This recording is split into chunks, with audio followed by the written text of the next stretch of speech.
네, 안녕하세요. 연금정입니다.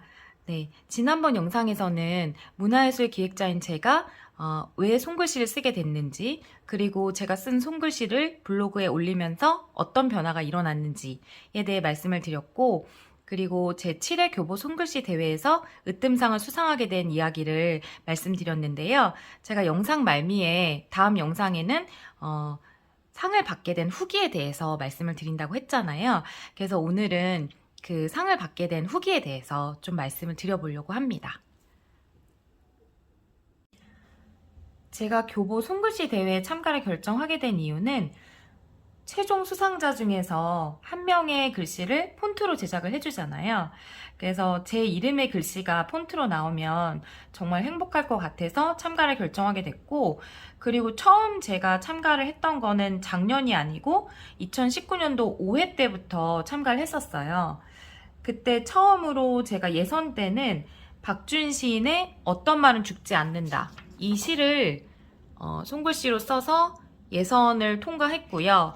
그 다음 1차 본선에서는 이 김구 선생님의 말씀을 써서 보냈는데 탈락을 했어요. 그리고 2020년에는 그 랄프 waldo 에머슨의 무엇이 성공인가 라는 시를 필사해서 응모를 했는데 그건 예선에서부터 탈락을 했어요. 그래서 사실 어떻게 보면 저는 교보 손글씨 대회 3수생이라고 보시면 될 것 같아요. 네, 교보 손글씨 대회는 지난해로 7회차를 맞이했는데요. 자세한 정보는 교보문고 홈페이지 내에 있는 손글씨 캠페인의 대회 카테고리를 확인해 주시면 되고요. 그리고 대회가 진행되는 방식은 다음과 같습니다. 네, 대회에 참가를 원하시는 분들은 대회 개최 기간을 확인하시고 응모 용지를 다운로드 받으셔서 감명 깊게 읽은 책 속 문장을 선정하신 다음에 50자 이상으로 작성을 하시면 되는데요. 우편 그리고 온라인 둘 다 접수하는 방식은 가능하다고 하는데 저 같은 경우에는 온라인이 더 편할 것 같아서 이렇게 응모 용지를 출력을 해가지고 직접 작성을 한 다음에 제가 작성한 응모 용지를 촬영을 해서 홈페이지에서 온라인 응모를 했습니다. 그래서 이게 입선으로 선정이 되면서 자동으로 본선 진출하게 되었고요. 그리고 그 다음으로 본선으로 진출하게 되면 이렇게 본선 응모 용지를 2장을 보내주세요. 근데 종이 재질이 저희가 흔히 쓰는 그런 A4 용지 얇은 재질이 아니라 도화지, 달력, 캘린더처럼 두껍고 빳빳한 재질이에요. 그래서 저희가 잘 쓰지 않는 재질이다 보니까 저도 이 종이 2장에 바로 쓰기 전에 비슷한 재질의 종이를 좀 구해서 연습을 좀 했던 기억이 있습니다. 문장 같은 경우에는 저는 예선 때랑 본선 때랑 같은 문장으로 골랐는데요. 바로 이제 김희지은 시인님의 시집 언니의 나라에선 누구도 시들지 않기 때문, 이 시집으로 골랐는데요. 김희준 시인님 같은 경우에는 2017년도에 시인동네를 통해서 등단을 했고 장래가 촉망받는 시인이었어요. 그런데 2020년 7월 24일에 만 26의 나이로 불의의 사고로 세상을 떠났거든요. 그러니까 이 시집은 어떻게 보면 유고 시집인 셈이에요. 시인이 태어난 날이자 그리고 또 시인이 떠난 지 49일이 되는 날에 책이 출간이 되어서 더 특별하고요.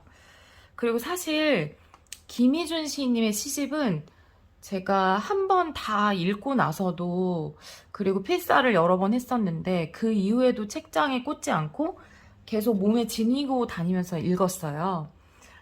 제가 슬프고 괴로울 때 시인님의 시가 굉장히 큰 위로가 됐었는데, 특히 이 시집의 제목이기도 하고 그 다음에 이 제가 굉장히 좋아하는 구절인 언니의 나라에선 누구도 시들지 않기 때문, 이 부분에서 참 많은 거를 생각했던 것 같아요. 이 시를 읽으면서 지금처럼 이제 빠르게 변화하는 시대에서 과연 시들지 않는 게 뭘까 굉장히 오래 생각을 했거든요. 근데 이 시를 통해서 답을 좀 얻을 수 있었던 것 같아요. 이제 시간이 흐름에 따라서 세상의 모든 존재는 늙거나 낡거나 부식되잖아요. 근데 좋은 글은 그렇지 않잖아요. 세월의 깊이와 향기를 더해가면서 우리 곁에 남고, 그리고 계속 회자되면서 사실은 불멸의 생을 얻잖아요. 그래서 저 나름대로도 나는 시들지 않는 어떤 걸 남길 수 있을까 생각을 많이 했었는데, 그러기 위해서는 제 글을 많이 쓰고 손글씨도 많이 남겨야겠다는 생각을 하게 됐어요.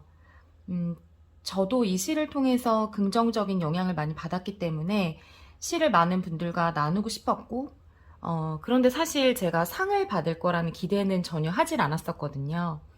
근데 혹시라도 상을 받게 된다면 이 시가 더 많은 분들에게 가 닿을 수가 있잖아요.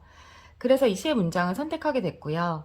실제로 제가 상을 받고 이 시의 문장이 전시가 되면서 많은 분들에게 전해진 것 같아서 저 개인적으로도 굉장히 뿌듯함을 느꼈어요. 그리고 제가 예선 때랑 본선 때 둘 다 사용한 펜은 이 제브라 사라사 그랜드 블랙 0.5인데요. 저랑 친한 언니가 제 닉네임인 영긍정을 이렇게 넣어서 각인을 한 걸 주문하셔서 선물로 주셨거든요. 그래서 그 마음이 정말 감사해가지고 그 펜으로 썼는데 제 글씨체랑 잘 어울려서 좋은 결과가 있었던 것 같아요. 그리고 제가 사실 이번에 대회 나갈 때는 글씨체에도 좀 변화를 줬었거든요. 원래 제 글씨체는 이렇게, 네, 이런 글씨체인데 제가 획의 변화를 준 게 세로획을 좀 받침이 없는 세로획을 안쪽으로 말아가지고 끝부분을 이렇게 뭔가 사람이 안아주는 느낌? 그 다음에 뒤에서 받쳐주는 느낌? 이런 느낌을 좀 주고 싶었어요. 그래서 좀 따뜻한 글씨였으면 좋겠다. 이런 마음으로 글씨체에도 좀 변화를 줘서 제출을 했었습니다. 그러면 제가 교보 손글씨 대회에서 으뜸상을 수상하고 어떤 것들을 받았는지 좀 소개를 해드리려고 하는데요. 첫 번째는 지난번에도 말씀드렸던 것처럼 상장입니다. 왼쪽에는 제가 쓴 글씨가 담겨 있고 오른쪽에는 수상한 내역이 이렇게 담겨 있는 그런 상장이고요. 그 다음에 부상을 좀 말씀드리면 첫 번째는 모나미 60주년 프리미엄 데스크펜이에요.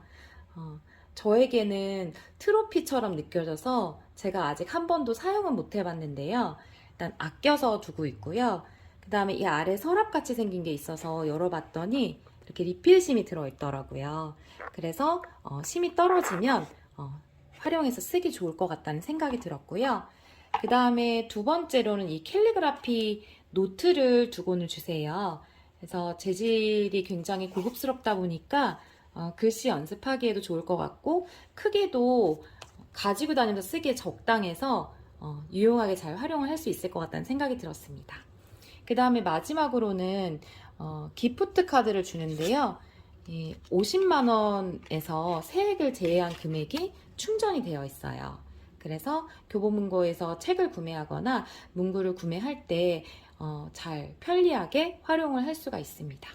네, 이 구성을 보시면 아시겠지만 굉장히 손글씨를 쓰는 사람들에게는 유용한 것들, 의미가 있는 것들로 담겨 있어서 이런 부상과 상장을 보고도 감동을 크게 받았어요.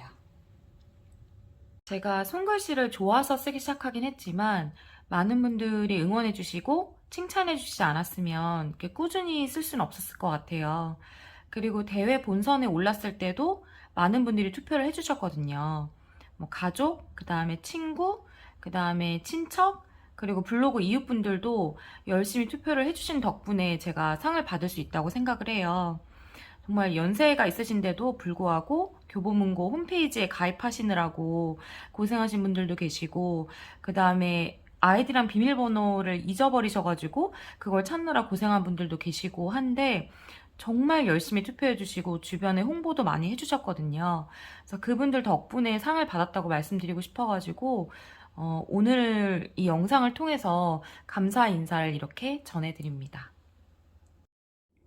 시상식은 코로나 확산 때문에 온라인으로 열렸고요. 그 대신에 수상작 전시회는 10월 8일부터 10월 30일까지 교보문고 광화문점 내에 있는 교보 아트 스페이스에서 열렸어요.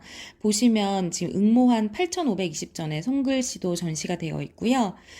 저는 정말로 뿌듯했던 게 문화예술 기획자는 사실 무대 위에 오를 일이 없고 늘 프로그램북이나 리플릿 같은 책자 안에 크레딧으로만 존재를 하는데 이렇게 제 손글씨가 전시된 거를 보니까 정말 뿌듯하고 행복했던 순간이어서 오랫동안 기억에 남을 것 같아요.